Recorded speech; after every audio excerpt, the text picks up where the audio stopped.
आप लोगों ने अभी कथा में सुना कि उस चंचुला का उद्धार हो गया जिसने अपने जीवन में कई प्रकार के पाप कर्म किए थे।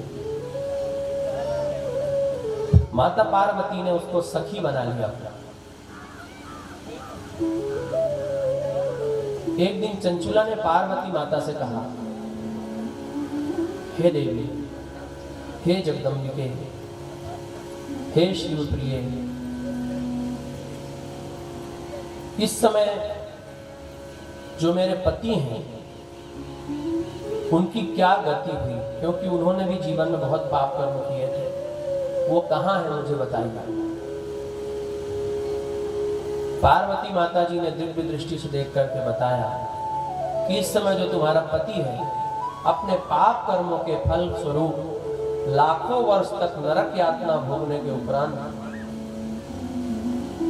विंध्य पर्वत में बहुत बड़ा पिशाच हुआ है और वह अपने पिशाच योनि को भोग रहा है। तो चंचुला कहती है, माता आपकी कृपा से उसका उद्धार होना चाहिए। माता पार्वती ने कहा कि कर्म की गति बड़ी निराली है, जिसने जैसे कर्म करे उसको उसके फल भोगने ही होते हैं। जिस प्रकार तुमने पाप कर्म करने के उपरांत शिव महापुराण की कथा सुनी थी और उसके बाद कोई पाप कर्म नहीं की, इसलिए तुम्हारी मुक्ति हुई।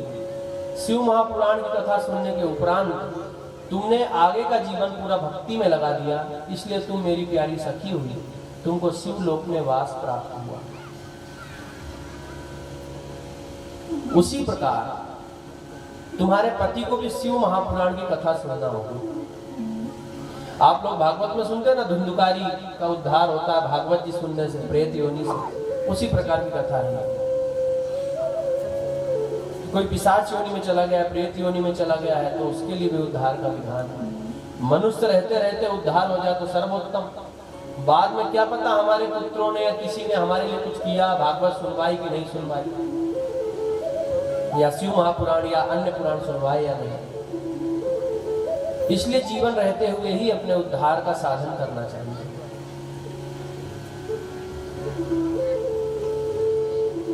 माता पार्वती जी ने कहा कि देवी चंचुले, तुम्हारे पति को शिव महापुराण सुने बिना मुक्ति नहीं मिलेगी।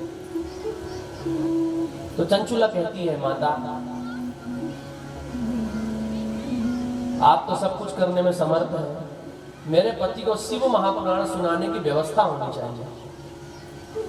माता जी ने तुरंत ही भगवान शिव जी के गण तुम्बुरु को याद किया। जैसे नारद जी को आपने देखा ना, बीड़ा लेकर के और गान करते हैं, उसी प्रकार शिव लोक में तुम्बुरु नाम के एक गंधर्व है, वो भी हाथ में बीड़ा लेकर के शिव जी के गुणों का गान करते हैं। शिव जी से संबंधित समस्त प्रकार के ज्ञान उन्हें है।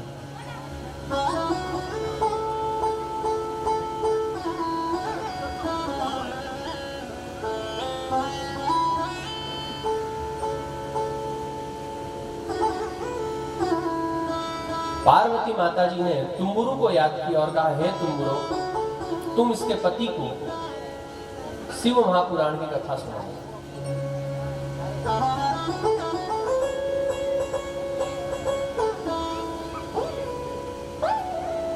तुम्बुरु ने कहा, ठीक है माता। अब तुम्बुरु के साथ वो चंचुला भी गई। वहां पर तुम्बुरु ने अपनी दिव्य शक्तियों के प्रभाव से उस पिशाच को देखा, जो पर्वताकार, पर्वत जैसा स्वरूप था उसका, बड़ा विशाल।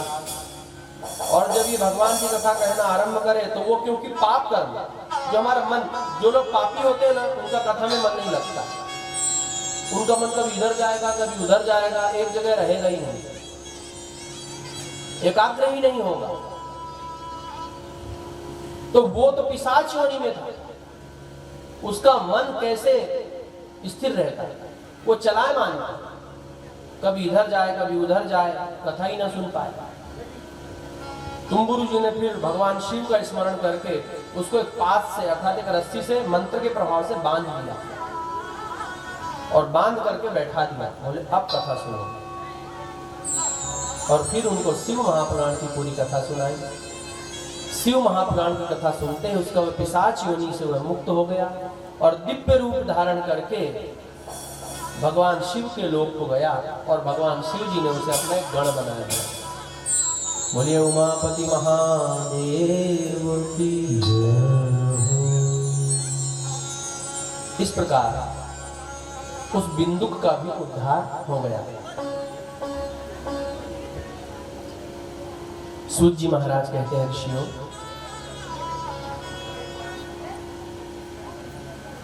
यह जो शिव महापुराण है,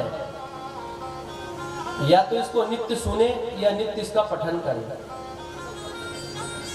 यदि इसको अधिक नहीं पढ़ सकता तो एक अध्याय पढ़े। एक अध्याय भी नहीं पढ़ सकता तो इसका एक श्लोक भी नित्य पढ़ सकता है कोई व्यक्ति, तो उसे भी भगवान शिव की प्राप्ति होती है।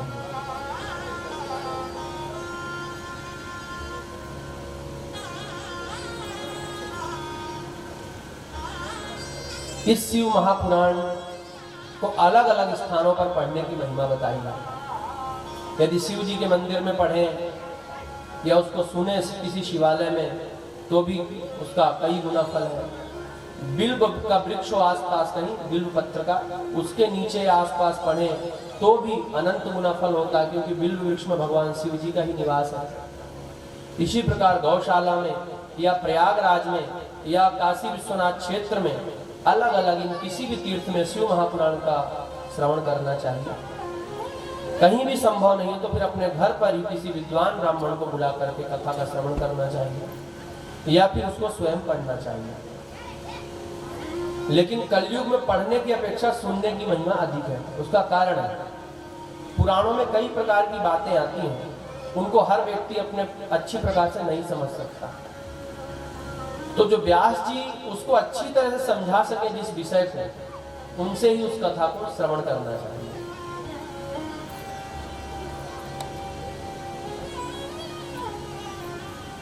शिव महापुराण की पुस्तक की दान की भी बहुत महिमा है।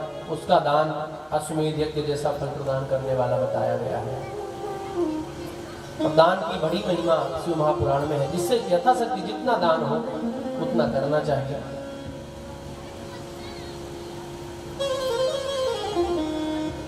सूत जी महाराज कहते हैं, ऋषियों,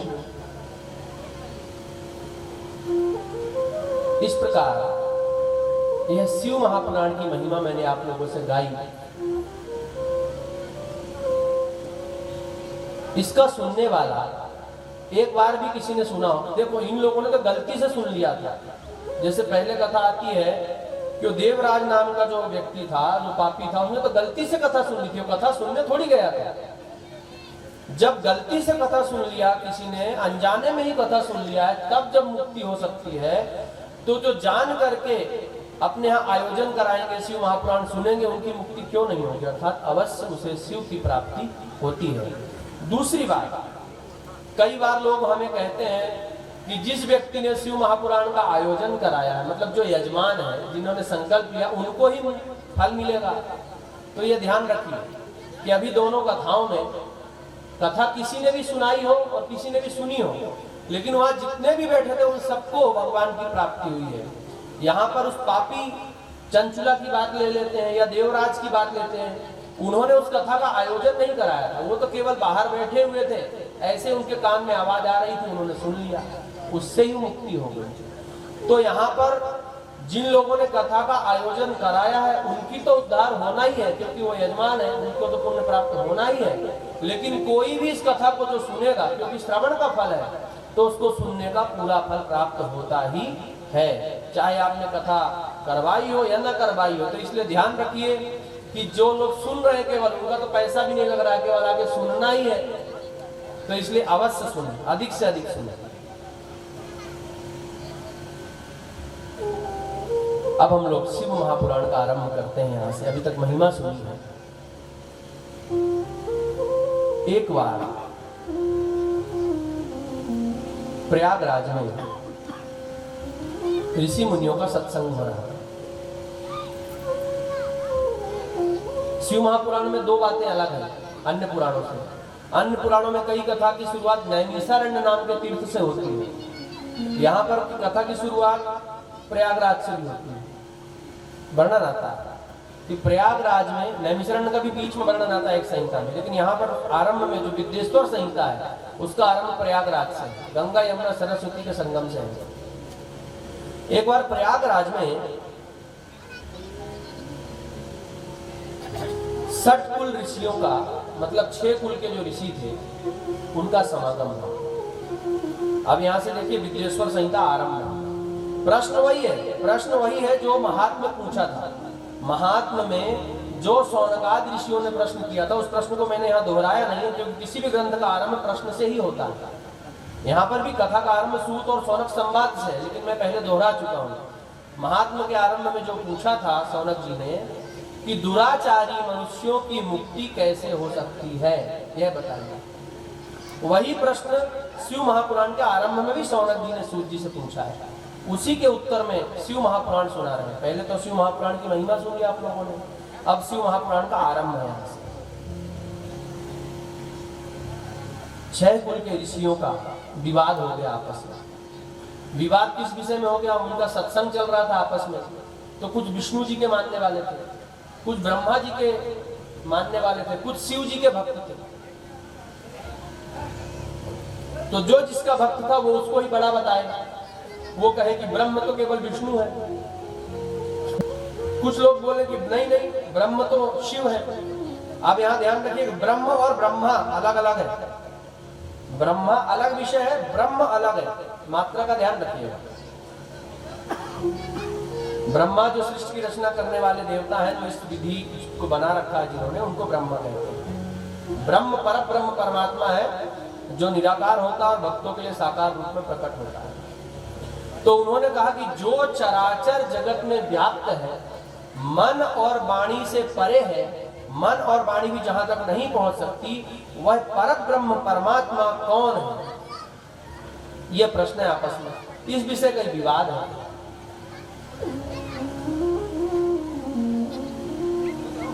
विवाद चल रहा है। वो बोल रहे हैं नहीं ये ब्रह्मा जी ही ब्रह्म है, कुछ बोल रहे हैं बोले विष्णु जी ब्रह्म है, कुछ बोल रहे हैं शिव जी ब्रह्म है, कुछ बोल रहे हैं नहीं महाकाली ब्रह्म है, कोई बोल रहा है महासरस्वती ब्रह्म है।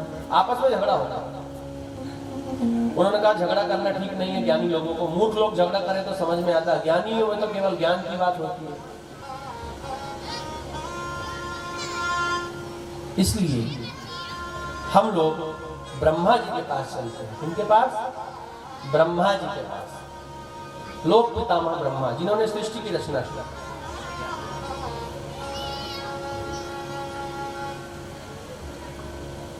ब्रह्मा जी के पास में गए ऋषि और उन्होंने कहा कि हमारे लोगों के बीच में विवाद हो गया है, झगड़ा हो गया है, और इस झगड़े को आप सुलझाइए, इसको समाप्त करिए झगड़े को। आप यह बताइए कि वह परब्रह्म परमेश्वर कौन है जिससे समस्त चराचर जगत व्याप्त है, जो चराचर को उत्पन्न करने वाला है वह कौन है, इसको पालन करने वाला है वह कौन है, इसका संहार भी करने वाला है वह कौन है।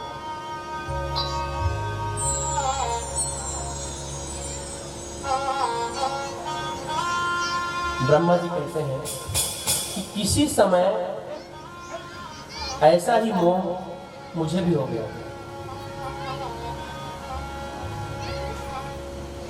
लेकिन मैंने जान लिया शिव की कृपा से कि भगवान शिव ही परब्रह्म है। कौन परब्रह्म है? शिव ही परब्रह्म है। कथा को बहुत ध्यान से सुनिएगा, यहाँ पे भ्रम की स्थिति बहुत है। ये जो शिव शब्द का इस्तेमाल है ये अलग है, यहाँ पर रुद्र अलग है, शंकर जी जो है वो अलग है और शिव अलग है। ये बड़े ध्यान से सुनने वाली कथा है। शिव महापुराण ज्ञानियों की संहिता है, बहुत ध्यान से सुनिएगा नहीं तो भटक जाएंगे आप लोग। यहाँ पर जो ब्रह्मा जी एक वचन बोल रहे हैं, वाक्य बोल रहे हैं, उसको बड़े ध्यान से सुनिए। ब्रह्मा जी बोल रहे हैं कि ब्रह्मा अर्थात मैं, विष्णु और रुद्र भी जिनकी उपासना करते हैं वह शिव है। रुद्र यानी महेश, शंकर जी भी जिनकी उपासना करते हैं वह शिव है, वह शिव परब्रह्म है। अब आप लोग तो चक्कर में पड़ गए कि अभी तक तो शिव और शंकर को हम एक ही समझ रहे थे। पड़ गए ना इस चक्कर में, कंफ्यूजन, भ्रम तो हो गया है मन में। तो ये बात आई गई होगी कि नहीं आई अभी तक,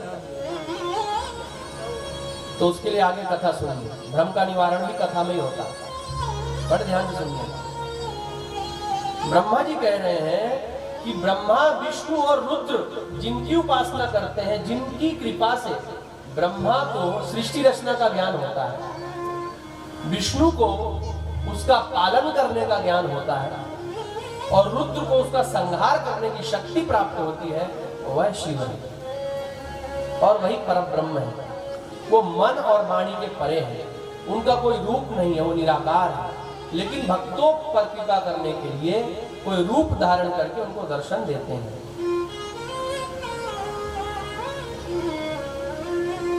अब ब्रह्मा जी एक कथा सुना रहे हैं, उन्हें कैसा ये ज्ञान हुआ वो बता रहे हैं। ऋषियों के मन में बड़ा भ्रम हो गया कि ये तो इन्होंने अलग ही बात कर दी। हम लोग तो बोलते ब्रह्मा ब्रह्म है, विष्णु ब्रह्म है या रुद्र ब्रह्म है, शंकर जी, लेकिन इन्होंने तो इन तीनों को ही हटा दिया, एक नया ही शिव बता दिया कि शिव जो है वो ब्रह्म है। तो ये शिव कौन है? तो ब्रह्मा जी अब आगे बता रहे। ब्रह्मा जी बोल रहे हैं कि एक बार भगवान विष्णु के लोक में मैं गया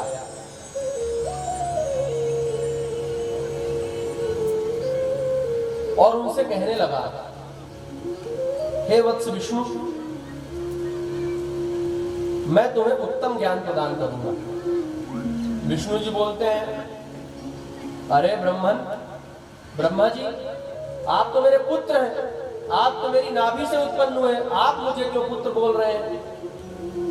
ब्रह्मा जी बोलते हैं, क्योंकि मैं समस्त जगत का विधाता हूं, इस विधि को रचने वाला हूं, ये संसार का जो नियम कानून है, जो विधि है, ये मैंने बनाई है, इसलिए लोग मुझे विधाता कहते हैं, आदि सृष्टा कहते हैं, ब्रह्मा कहते हैं या अज कहते हैं, इसलिए मैं तुम्हारा भी पिता हूं। मैंने सृष्टि उत्पन्न की है पहले, बाद में तुमने पालन किया। उत्पन्न करने वाला बड़ा होता है, मैंने सब कुछ बनाया है, ये धरती, ये आकाश, ये जल, सब कुछ, तब तो तुमने पालन किया और वह ज्ञान भी हमने तुम्हें प्रदान किया। विष्णु जी तो बड़े क्रोधित हो गए। भागवत आप लोगों ने सुना ही होगा, उसमें आता है वर्णन कि ब्रह्मा जी को जब ज्ञान नहीं होता सृष्टि उत्पन्न करने का, तब विष्णु जी ज्ञान देते हैं उन्हें। तो विष्णु जी कहते हैं कि अरे ब्रह्मन, आप तो भूल गए, मैंने ही तो आपको सृष्टि रचना का ज्ञान दिया, आप तो कुछ नहीं जानते थे, आप तो वेद भी भूल गए थे। और दोनों में विवाद। ये मोह की स्थिति है। कौन सी स्थिति? मोह। मोह में व्यक्ति को यथार्थ का ज्ञान नहीं रहता कि मैं कौन हूं और क्या हूं, ये भूल जाता है। जो नहीं है उसका अभिमान करने लग जाता है। जैसे कि हमारे यहाँ अभिमानी लोग, जैसे कोई डॉक्टर है तो अपने आप को हमेशा बोलेगा मैं डॉक्टर हूँ, सब लोग उसको बोलेंगे डॉक्टर साहब।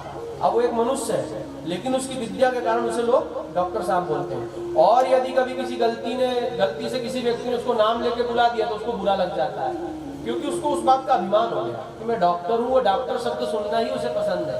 ऐसे कोई इंजीनियर होता है, कोई वकील साहब होते हैं, कोई टीचर होते हैं, तो जो उपाधि उनकी विद्या या गुण के कारण उन्हें मिली है वो उसको ही जीने लग जाता है और सोचते हैं कि लोग मुझे इससे ही संबोधित करें, ऐसे ही बुलाएं। तो यह है लोकाचार। ये लोक में आचरण के लिए कहा गया है, लेकिन हम वह नहीं है। हम एक मनुष्य हैं, हमने कोई विद्या प्राप्त की है, लोग उस विद्या का नाम के कारण हमें वह नाम दे रहे हैं। लेकिन हमें अपने आप को नहीं भूलना चाहिए कि हम एक आत्मा है और परमात्मा से मिलन के लिए हमारा यहाँ जन्म हुआ है। बड़े भाग मानुष तन पावा, और हमें ईश्वर की प्राप्ति के लिए सतत प्रयत्न करना है। हर व्यक्ति को पूर्व जन्म के कर्मों के प्रभाव से या 3 प्रकार के जो कर्म होते हैं उन कर्मों के प्रभाव से इस जन्म में अलग अलग कर्म प्राप्त हुए हैं या अलग अलग कर्तव्य मिले हैं। उन कर्तव्य या कर्मों को करते हुए व्यक्ति को ईश्वर प्राप्ति का प्रयत्न करते रहना है। अब ब्रह्मा जी भी ये बात भूल गए, विष्णु जी भी। जब ये बात दोनों भूल गए तो दोनों में झगड़ा हो गया। अब साधारण व्यक्ति में झगड़ा हो जाए तो कौन सी बड़ी बात है। ब्रह्मा जी और विष्णु जी में विवाद हो गया। देखिए ये जो पद का जो अहंकार है ना, बड़े बड़ों में झगड़ा करा देता है। सम्मान की इच्छा। और वो युद्ध इतना भयंकर हुआ कि दोनों आपस में अस्त्र शस्त्र का प्रहार करने लगे। ब्रह्मा जी उनके धनुष बाण से प्रहार करें, विष्णु जी भी प्रहार करें। एक समय ऐसा आया लड़ते हुए कि भगवान ब्रह्मा जी ने अपना पाशुपत अस्त्र छोड़ दिया और विष्णु जी ने महेश अस्त्र छोड़ दिया। ये दोनों अस्त्र शिव जी ने उन्हें दिए थे कि जब तुम्हारे कोई अस्त्र काम ना करे तो ये छोड़ देना। अब दोनों ने वो शिव जी के अस्त्र छोड़ दिए। अब वो अस्त्र कैसे होते, जैसे आज के समय परमाणु बम होते ना, ऐसे होते। एक शहर पे छोड़ा तो शहर ही नष्ट। अब उसकी ऊर्जा शिव महापुराण में लिखी है कि 10,000 सूर्यों के समान उस समय गर्मी होने लगी। पूरा ब्रह्मांड नष्ट होने की क्रिया में आ गया। असमय ही प्रलय होने लगा। तब देवताओं ने सोचा कि अरे, जिनके ऊपर भार था सृष्टि को रचने का, सृष्टि को पालन करने का, वही प्रलय करने लगे, आपस में युद्ध करने लगे, झगड़ा हो गया। सब ने भगवान शिव का ध्यान करा, देवताओं ने। तो भगवान शिव उस समय वहां पर लिंग के रूप में प्रकट हुए। यहां पर भगवान शिव का सबसे पहला प्रकट है। बोलिए उमापति महादेव की जय।